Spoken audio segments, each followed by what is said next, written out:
मला फक्त एवढाच प्रश्न पडतो की अरे तुम्ही मालक न रे या महाराष्ट्राचे, तुम्ही या मुंबईचे मालक न, तुम्ही कसले रडताय रे?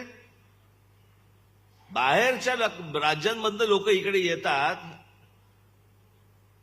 इकडे झोपडपट्ट्या वसवतात आणि फुकटामध्ये घरं घेऊन जातात.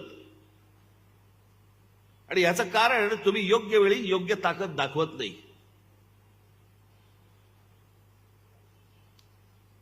एरवी 5 वर्ष भांडणार आणि ऐन मौक्याच्या वेळेला घरंगळत जाणार. आणि समोरच्या नाही माहितीये देवीची पद्धत, हे जाऊन जातील कुठे. त्याच्यामुळे तुमचे प्रकल्प रखडत राहणार. आणि जे बाहेरून येतात ते ज्यावेळेला त्यांची टगेगिरी ज्यावेळेला त्यांची सुरू होते त्यावेळेला त्यांच्या म्हणण्यानुसार त्यांच्या गोष्टी